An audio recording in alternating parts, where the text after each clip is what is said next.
Hola, bendiciones a todas las familias, a todo el cuerpo de Cristo y a todos los suscriptores. Y damos gracias a Dios por este tiempos de que estamos aprovechando de llegar a vuestras vidas a través de este canal, para así poder impartir la palabra de salvación. Y hoy vamos a continuar con el discipulado, que el libro tiene como subtítulos Nacido para ser diferentes, del autor y pastor Manuel Lauriño Villazán. Estos ejemplares, como El secreto de la luz y el libro Cursillo de matrimonio, lo pueden adquirir en Amazon. Nosotros estamos estudiando el discipulado con asidero bíblico y sacando toda la enseñanza de la Biblia para así poder continuar el crecimiento en la palabra de nuestro Dios. Hoy tenemos el tema número 7, que tiene como título la sustitución. La sustitución. Ahora, si nosotros vemos a través del diccionario de la lengua española, la sustitución se define como reemplazo o cambio de una persona o cosa para cumplir la misma función. Eso es según el diccionario de la lengua española. Pero vamos a ver según el diccionario de sinónimos. ¿Qué significa sustitución? Relevo, reemplazo o suplencia. Según el diccionario de sinónimos, significa relevo, reemplazo o suplencia. Entonces, como está definido aquí en el libro la sustitución, vamos a ver un ejemplo. El ejemplo de, supongamos que una persona tiene una multa de tráfico, pero no posee dinero para pagar esa multa. Si no paga esa multa, tendrá problemas en su vida, tendrá problemas en sus propiedades, pero llega otra persona y le paga la multa. Le paga la multa. Entonces la persona que había cometido la multa de tráfico queda libre de la culpa, queda libre de la multa, porque otro le pagó la multa de tráfico. ¿Qué es lo que quiero llegar? La Biblia nos enseña en el libro de 2 de Corintios, del capítulo 5, del versículo 21, al que no cometió pecado, por nosotros se hizo pecado, para que nosotros fuésemos hechos justicia de Dios en él. Cristo, el sustituto, él no pecó, en él no se halló pecado, pero él se ofreció para que nosotros fuésemos libres de la culpa del pecado y hechos justicia de Dios en Cristo Jesús. Eso lo enseña 2 de Corintios, del capítulo 5, del versículo 21.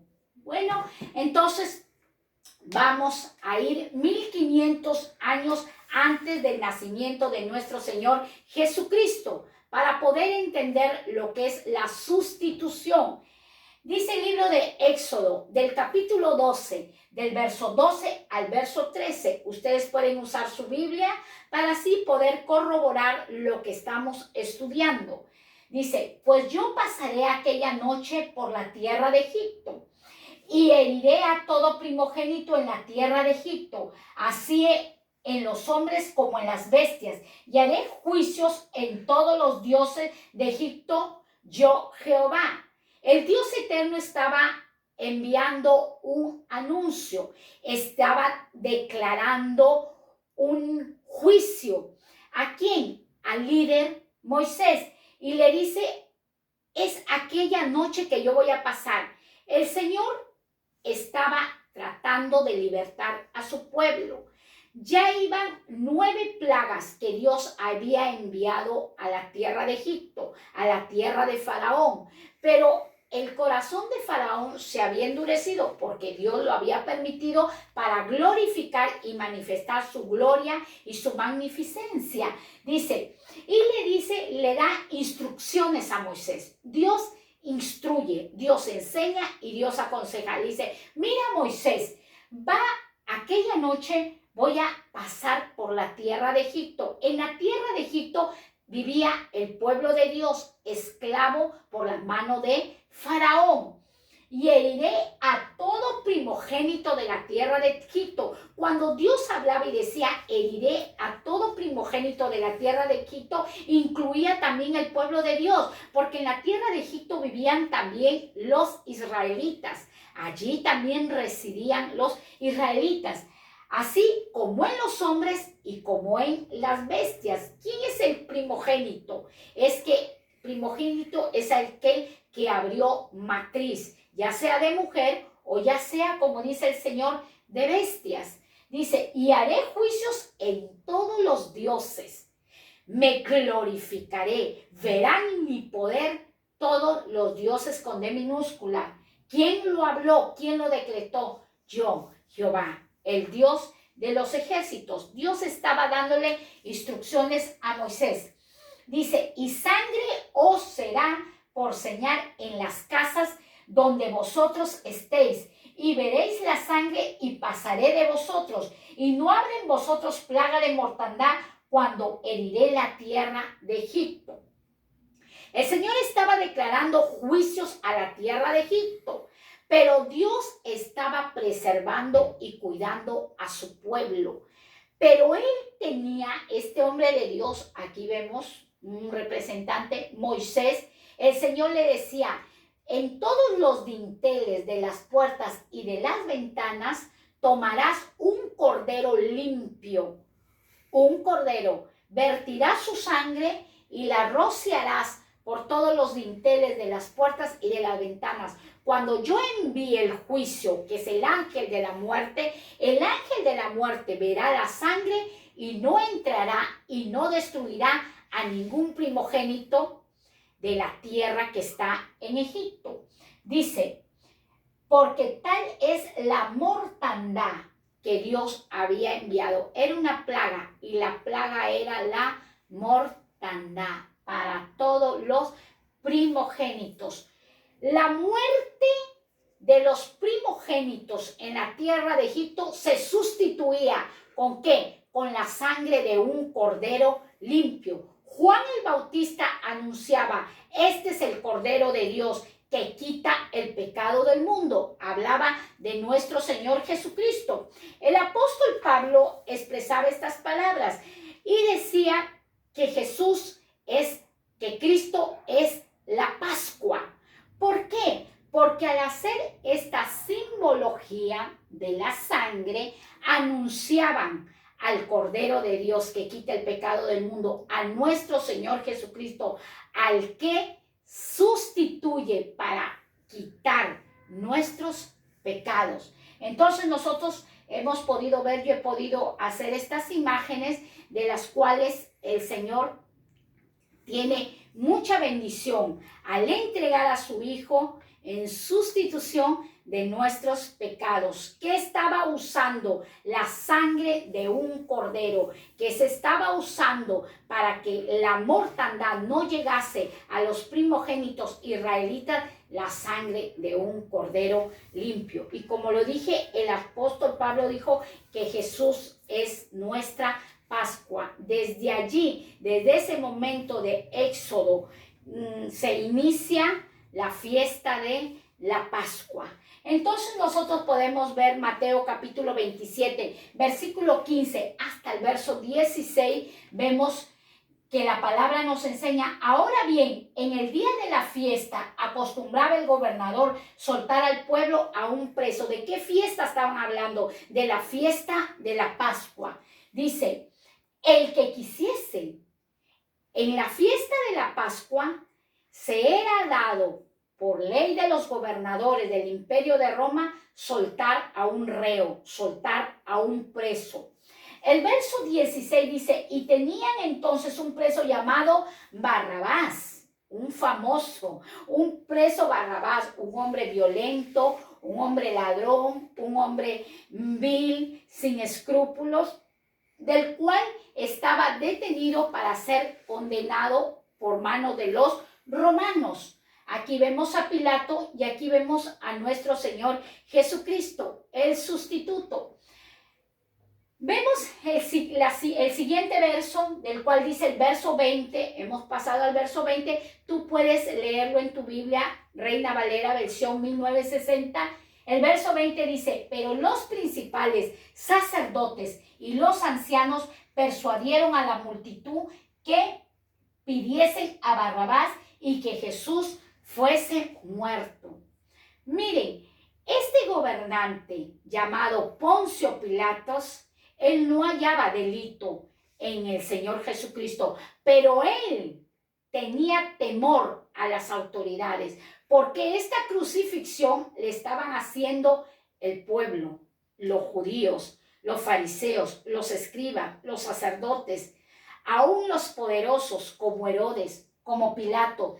Todo esto encerraba la envidia porque nuestro Señor Jesucristo, con la sabiduría que se expresaba, con la sabiduría que enseñaba, estaba apagando la religiosidad de los sacerdotes y de los fariseos. Entonces, en el verso 20 dice, pero los principales sacerdotes y los ancianos, los altos religiosos, persuadieron a la multitud que soltasen a Barrabás. ¿Quién ordenó todo aquello? El pueblo de Dios, los sacerdotes, los poderosos, ordenaron, suelten a Barrabás, dejen libre a Barrabás, porque Pilato instaba al pueblo de que en este hombre no hallaba ninguna culpa, pero el pueblo decía, no, dejen libre a Barrabás y que Jesús sea el sustituto de este pecador, que Jesús sustituya, sea cambiado. Entonces, Jesús tomó el lugar de Barrabás. Jesús sustituyó al pecador. ¿Qué ha venido a hacer Jesús a nuestras vidas? ¿A condenarnos? ¿A juzgarnos? No, a sustituirnos para que sean quitados nuestros pecados a través de su muerte y crucifixión. Entonces nosotros vemos que tal vileza se hizo con Jesús. Verso 21, y respondiendo al gobernador les dijo, ¿a cuál de los dos queréis que os suelte? Y ellos dijeron, a Barrabás. Verso 22, Pilato les dijo, ¿qué pues haré de Jesús llamado el Cristo? Todos le dijeron, sea crucificado. Todos, poderosos sacerdotes, el pueblo judío, todos le dijeron, sea crucificado. Al hombre que alabaron, al hombre que exaltaron, al hombre que vieron hacer señales y milagros, le dijeron, sea crucificado. ¿Por qué? Porque todo esto ya estaba profetizado. Verso 23, y el gobernador les dijo, pues, ¿qué mal ha hecho? Pero ellos gritaban aún más, diciendo, sea crucificado. Barrabás quería hacerles entender algo, porque su esposa le había dicho, ese hombre es inocente, toda la noche he soñado con él, ese hombre es inocente, pero Barrabás estaba entre la espada y la pared. No es con espada, es con ejército, es con el Santo Espíritu de Dios. Estaba entre la espada. Si suelto a Jesús, todo el pueblo se me viene y toda la política se me destruye.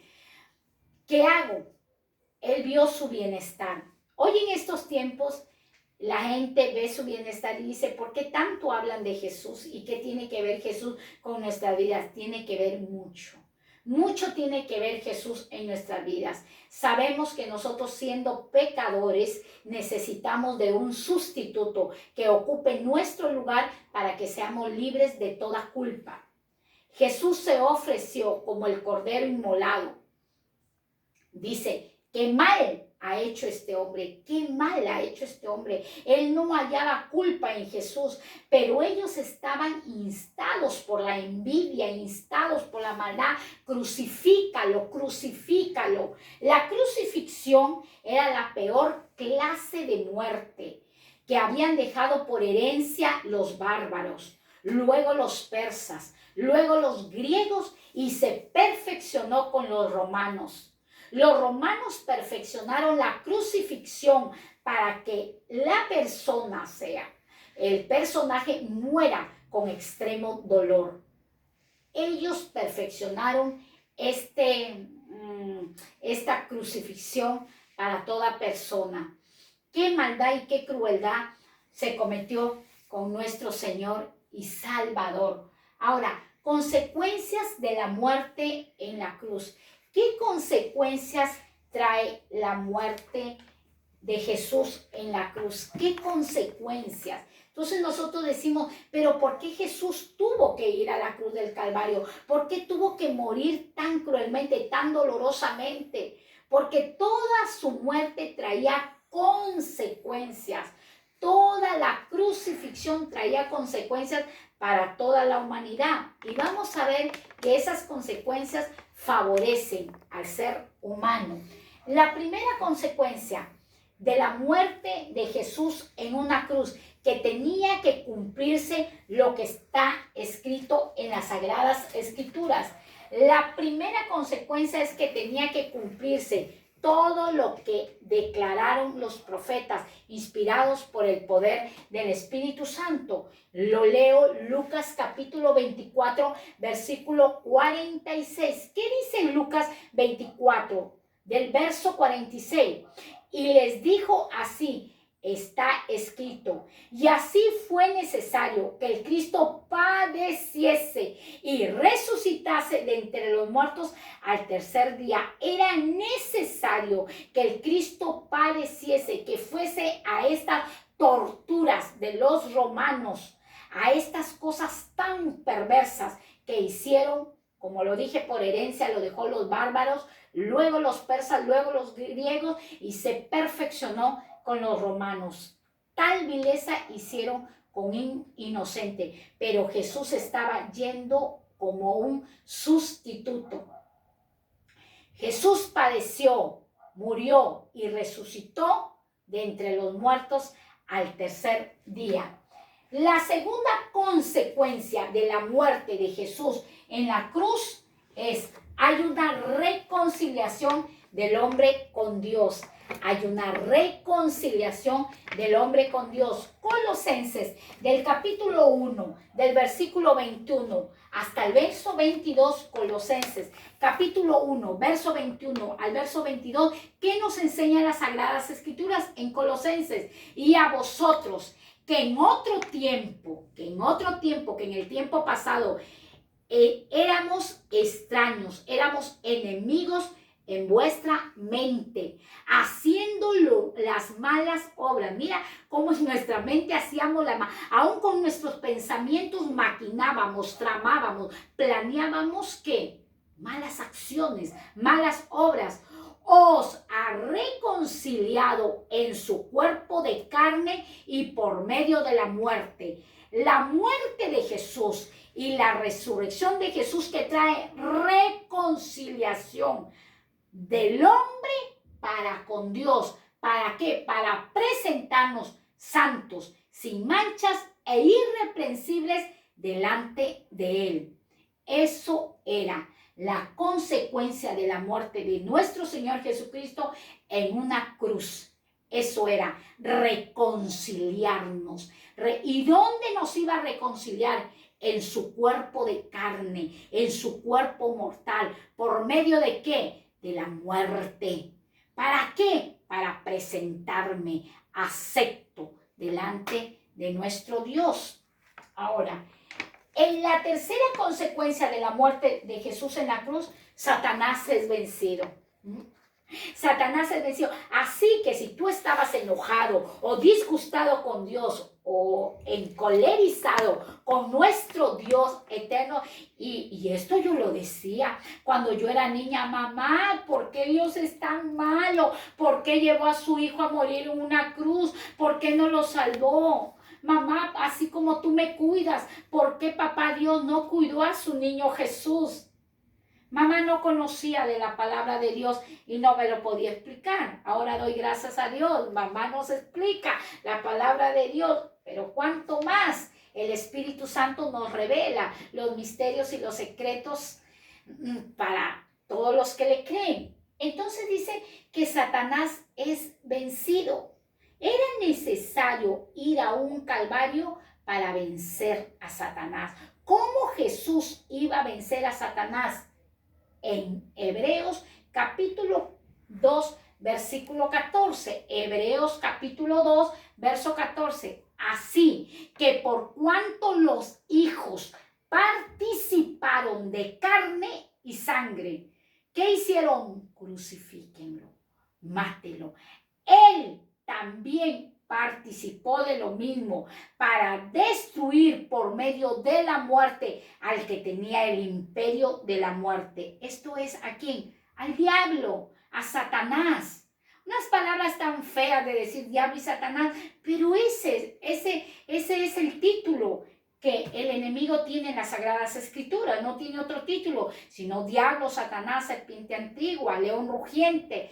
Entonces, Hebreos capítulo 2, versículo 14 dice, así que por cuanto los hijos participaron de carne y sangre, él también participó de lo mismo para destruir por medio de la muerte. Por medio de la muerte Jesús destruyó el imperio de la muerte. Esto es al diablo. El diablo tenía el imperio de la muerte. Tenía el imperio para condenarnos y llevarnos a una vida de tormento. Mas Cristo muere y resucita. ¿Para qué? Para darnos vida eterna.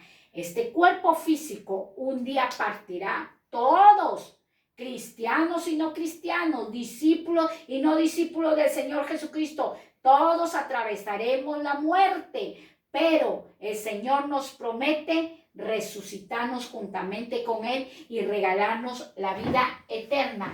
La cuarta consecuencia de la muerte de Jesús en el Calvario es la salvación se extiende a los no judíos. La salvación se extiende a los no judíos. Gálatas capítulo 3, del versículo 26 al versículo 29. La salvación se extiende. ¿Por qué? Porque se levanta un sustituto. Se levanta Cristo para sustituirnos y arrancarnos y arrebatarnos del pecado. Gálatas 3, versículo 26. Pues todos sois hijos de Dios por la fe en Cristo Jesús. Todos sois hijos de Dios. Aquí nosotros nos detenemos y dice la Biblia, todos sois hijos de Dios.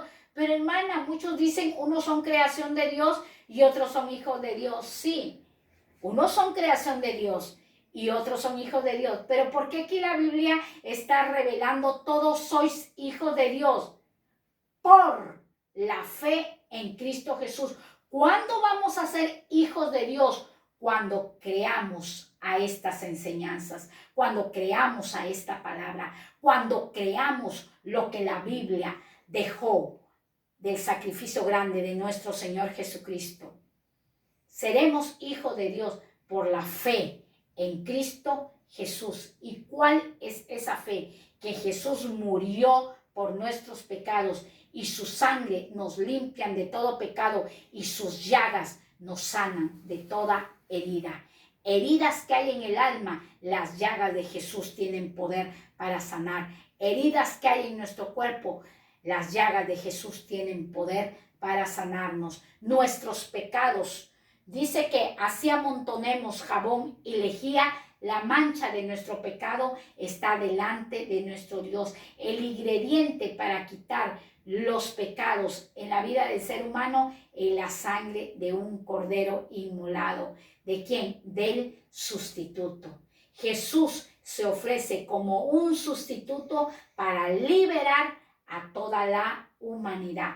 Así que hoy yo te invito a que tú participes de ser un hijo y una hija de Dios por la fe en Cristo Jesús. Y te invito a hacer esta corta oración declarando que Jesús es tu Señor y tu Salvador. Y repite estas palabras conmigo. Padre, en el nombre de Jesús, en esta hora he escuchado tus enseñanzas y abro mi corazón y te pido perdón por toda iniquidad y te recibo como mi Señor y mi Salvador y mi libertador. Porque hoy yo anhelo y deseo ser tu hija, ser tu hijo y pertenecer al pueblo de Dios. Gracias te doy, Padre, Hijo y Espíritu Santo. Así que yo te animo a que tú sigas estudiando, sigas proyectándote al crecimiento de la palabra de Dios. Atendamos las Sagradas Escrituras y también pongámoslas por práctica. Dios te bendiga, el Señor os ama demasiado. Bendiciones.